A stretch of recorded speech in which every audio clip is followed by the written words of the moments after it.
Were there kitchens before there were cook stoves? It depends upon your point of view, but certainly the changing faces of cook stoves, especially gas-burning cook stoves, have defined the modern kitchen of many eras for over a century.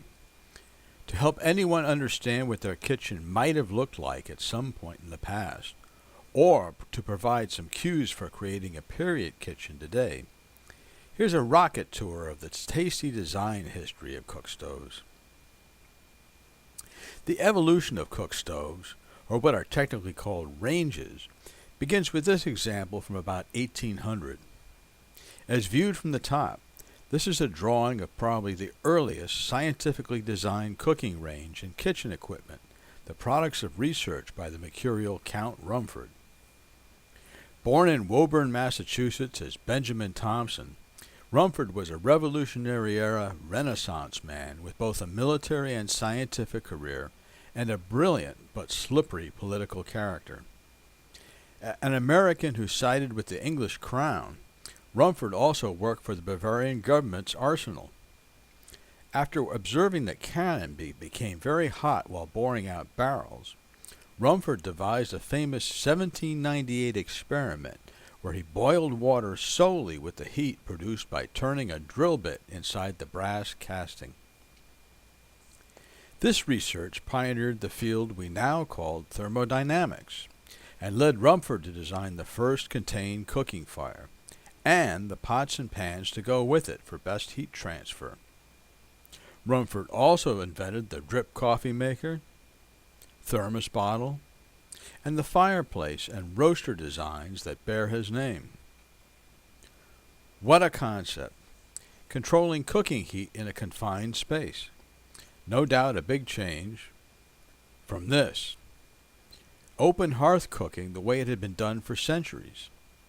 Closed pots and Dutch ovens suspended on cranes in a massive open hearth fireplace were the tools for preparing meals in this 1678 New London, Connecticut house. In Europe, however, stoves were not exactly unheard of.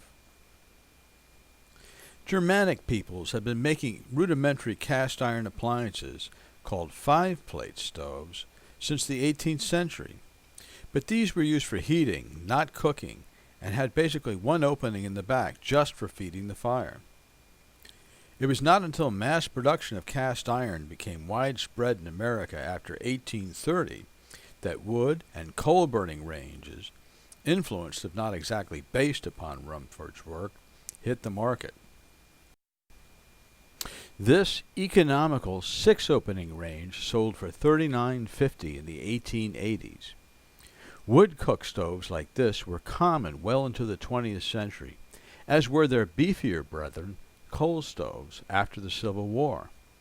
But during the Age of Invention, the search was on for other heat sources. The modern kitchen fuel in use for well over 100 years is gas. By the 1850s, the streets and upscale houses in most major cities had lights fueled by gas, but actually cooking with gas was considered a half-baked idea until after the Civil War. Most people regarded manufactured gas, that is, gas made from coal, as an illuminant and too expensive to be wasted on cooking. Plus, there was a fear that this always smelly fuel would flavor the food. In England, though, where people like James Sharp had tried gas roasting since the 1820s, cooks were already warming up to the idea. Scottish hotel proprietor Alexander Graham exhibited a commercial gas cooking oven with small gas jets in 1851. However, it was Brit inventor Thomas Fletcher who made the leap from gas lighting to heating by taking the new Bunsen burner out of the laboratory and adding a cap to diffuse the flame and limit flashback. Nonetheless, it wasn't until the 1880s that gas ranges in America really started to get cooking. The first truly modern gas cook stove was the Sundial range.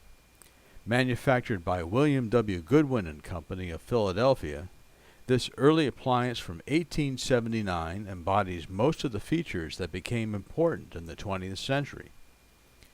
2 to 4 top burners, solid projections to support pots and pans, a removable drip pan to catch debris, and a double body divided by a single burner for baking above, broiling below.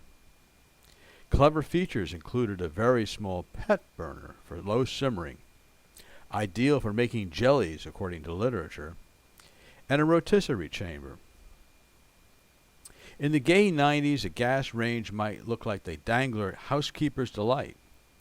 This model was built of heavy wrought steel with nickel-plated brightwork. By the early 1900s, though, gas companies had a burning problem. Electricity, which had been little more than a novelty when it first appeared after 1880, was starting to take a big bite out of gas's bread and butter business, that is, lighting. Faced with a life-or-death struggle, gas companies fought back by devising as many new appliances as they could to appeal to consumers as labor-saving, and, by the way, gas-burning. In this totally up-to-date kitchen of 1906, gas companies showed not only a gas ceiling light with a new, brighter-burning Welsbach mantle here in the middle of the room, but also a gas laundry iron, a gas water heater, and a gas water purifier, that is the big glass jar on the right. Such a house might also have a gas vacuum cleaner in the basement. But among all these clever ideas, the one that really caught fire was the gas range seen here in the center of this kitchen. In the new early 20th century reality of smaller suburban houses like the bungalow, gas ranges became the ideal cooking servants for the modern, self-service kitchen because they were more compact than coal or wood-burning stoves, and, equally critical, they gave off less heat. The breakthrough in design was the cabinet range that soon became the gas stove look of the 1910s. The standard layout was a baking oven above a broiling oven, both at right or left of a 5-burner top.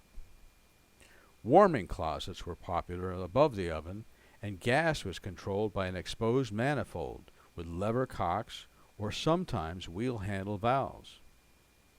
All stood on a set of long cabriole legs that made the cabinet range essentially a piece of furniture in the kitchen. Manufacturers of the era encouraged customers to mix and match their own combinations of parts and features. By ordering more top burners, often as many as 7, and multiple broiling and baking ovens, experts claimed it was possible to obtain a range suited for every conceivable purpose. When combined in one of the several iconic arrangements, these appliances were called special cabinet ranges. According to cooking literature, they were ideally suited to homes with large families of people or for boarding houses, which, they said, require quantities of food cooked and kept available for instant use. It was common to see a single range with no less than 3 ovens and a warming closet for preparing food or raising dough, essential in a day when most households baked their own bread. The big improvement in the 1920s cabinet range was porcelain enameling of all surfaces. You could choose any color you liked, so long as it was black, gray, white, or the creative semi-white. There were other innovations, however, among them rounded corners, concealed hinges, and most revolutionary of all, oven regulators. By the early 1930s, kitchen ranges had progressed well nigh to perfection, according to House Beautiful magazine. There was chromium trim instead of nickel, and real porcelain colors such as blue, green, or pink. As the distracting gas manifold vanished within the body, the cabinet range quickly metamorphosed into the chest of drawers range. Covers that pulled down over the burners left the appliance hardly recognizable as a stove, according to promotional literature. Advertising suggested that they might even double as tables. However, manufacturers did their best to encourage the association with boudoir furniture by adding drawer-like pulls to oven doors and reducing legs to resemble casework. In the depths of the Depression, industrial design had found a fresh, forward-looking face in streamlining. That is, employing forms that increase speed by reducing resistance to air or water flow. Ranges suddenly reappeared with the smooth surfaces, diminishing tapers, and the rounded edges of airfoils and boat hulls. Never mind that they couldn't go anywhere even if they wanted to. A major force behind streamlining was the industrial designer Norman Bell Geddes, who created a new template for gas ranges with his Oriole stove in 1936. By the 1940s, the built-in look had arrived. Gas ranges quickly stopped trying to be freestanding cabinets and instead joined ranks in a larger, continuous countertop kitchen ensemble. They grew dashboard-like backs that hugged the wall, and square-cut corners that fit flush with countertops at either side. Legs became further reduced or disappeared altogether, all the better to serve the post-World War II building boom and what magazines called the new domestic world of high-speed living.